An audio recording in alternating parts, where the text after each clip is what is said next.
Let's go to Iran, where negotiations to revive a 2015 nuclear deal signed between Iran and world powers will resume on Monday, the 27th of December in Austria's capital.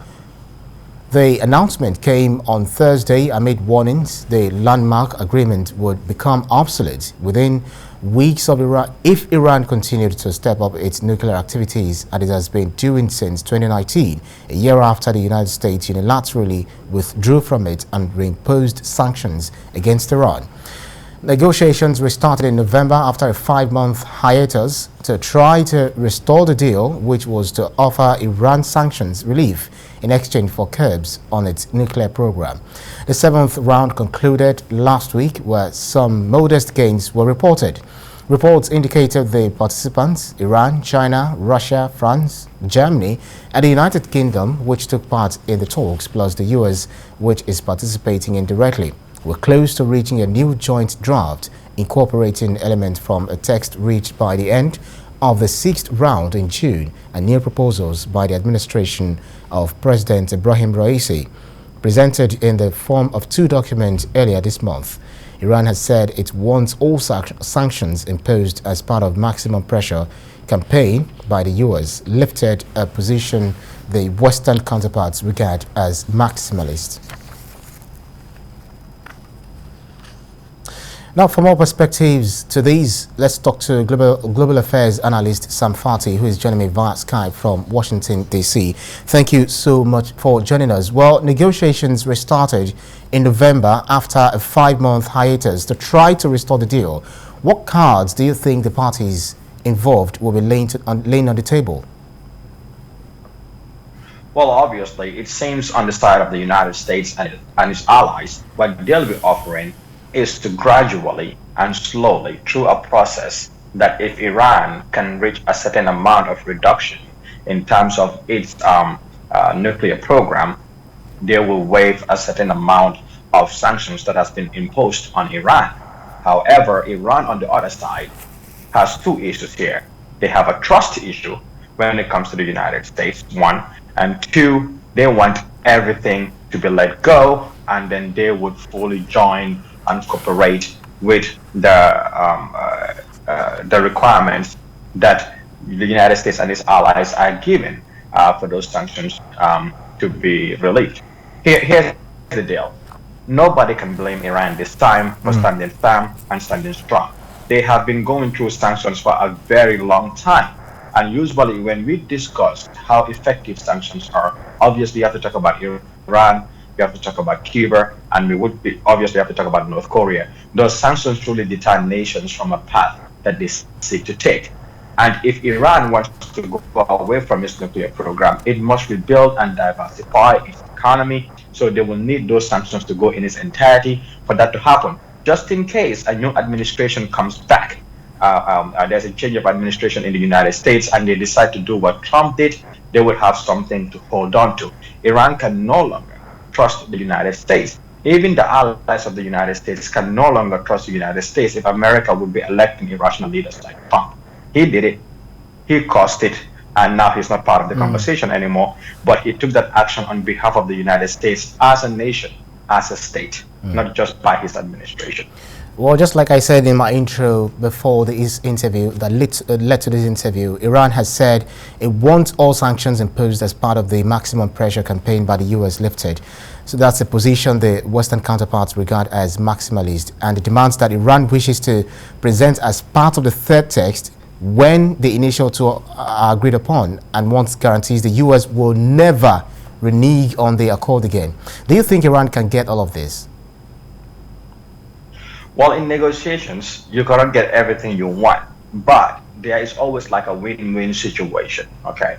And I believe the win-win situation here is they would have to have a gradual agreement. Okay, look, if this is achieved, all right, then we will lift this particular sanction. And if this is achieved, then we will lift this particular sanction.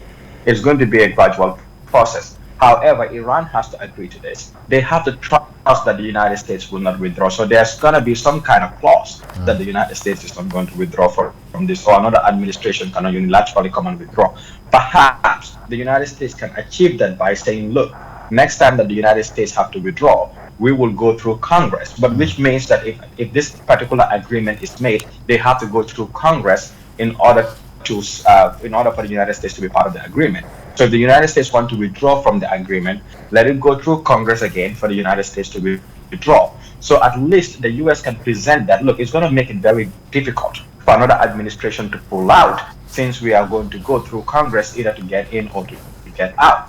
And right now, the Biden administration does have the votes in Congress in order to pass this, the JCPOA. So whichever president comes next may find it very difficult, if not impossible, to go through Congress. The bureaucracy is a lot for them to go through Congress in order to withdraw from the agreement. That may be an approach that they can take to reassure Iran. Right. However, if I am on the Iranian side, you need to consider the United States targeted and killed their most powerful, their most tactical, and military, one of their most experienced General Qasem Soleimani. I mean, their nuclear scientists have been targets over decades. So there is a trust issue. And where Iran is looking at the fact that if your allies cannot trust you, me being your enemy, why should I trust anything that you say? You pulled the plug the other time. What guarantee is there that you will not do it again? So Iran is going to use this opportunity to enrich as much uranium as possible.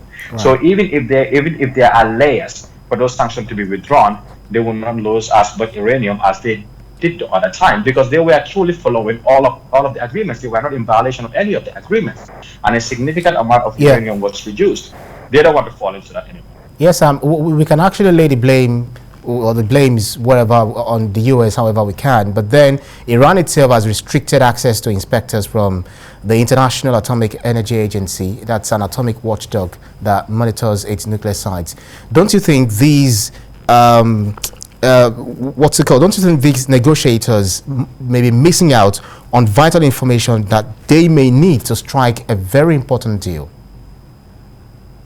Well, not necessarily, because like I said a few minutes ago, Iran was in agreement. I mean, the inspectors were going every time, and their report indicated that Iran was following all the agreements. Yeah. The United States pulled the plug, and when they pulled the plug, Iran is no longer allowing inspectors in, because there is no need for them to allow the inspectors in. They also withdrew. Right now, they are not part of the agreement anyways, so they are not obligated to have these inspectors come into the country and inspect their plants. What is there for them to agree to, or they don't have to hold on to that agreement anymore?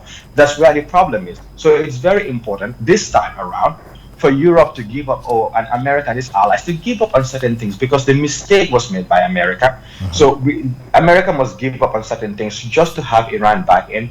Then a kind of a gradual process happen in terms of withdrawing some of these sanctions. But I think significant economic sanctions being waived and done away with would be a very good sign of, look, we want to make this happen. That would also put Iran at ease.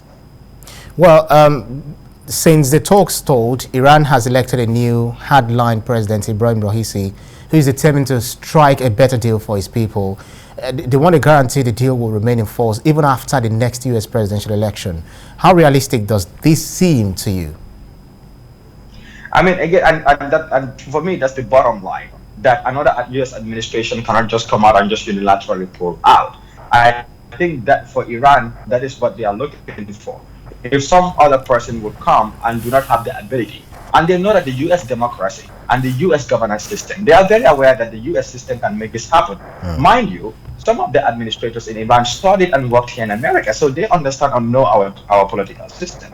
So they know that is a reality. America just has to agree to that, and I think that is fair enough. That's very easy to agree to, you know. So that way, another administration cannot just come and end this. In fact, the truth is, America withdrawing during the Trump era actually put some of its enemies like Israel at risk, because Iran was enriching their uranium so fast, it is incredible. They were able to double what they had before.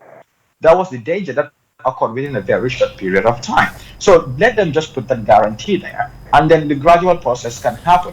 What I would also recommend would have been the establishment of diplomatic relations, not immediately with America, but with some of America's closest allies, where they can exchange ambassadors and have missions in each country. I think that would be I'm sorry about that. I think that would be a huge sign of I think that would be a huge sign of good faith on the part of America's allies, and I think it will show a lot of commitment on the part of Iran too to have diplomatic exchanges with these countries, and then maybe gradually they can have direct diplomatic exchanges with the United States. This has happened with Cuba.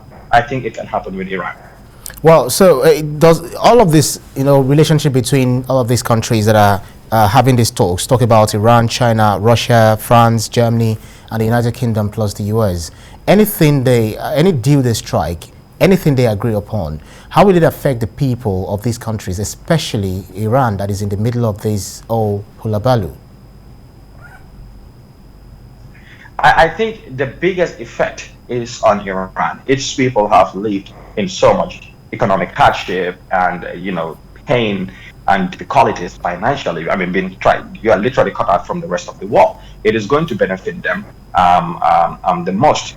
However, Iran may also see that there is some, there is a power struggle between Iran and Saudi Arabia in the Middle East. And so they will need allies and support, and they can find that ally and that support in China and in Russia. Right. Saudi Arabia will find that in the United States. So that is the area that they need to look at this from, that it will benefit them the most. And in fact, for Israel, for example, which is a key and the most important strategic US ally in the Middle East, this is for their own safety and for their own protection. Sometimes we have to put our national pride away and look at what is best. Not just for our nations, but for the entire region. Absolutely. Well, Global Affairs Analyst Sam Fatih, thank you so much for your insight. Really appreciate it. My pleasure.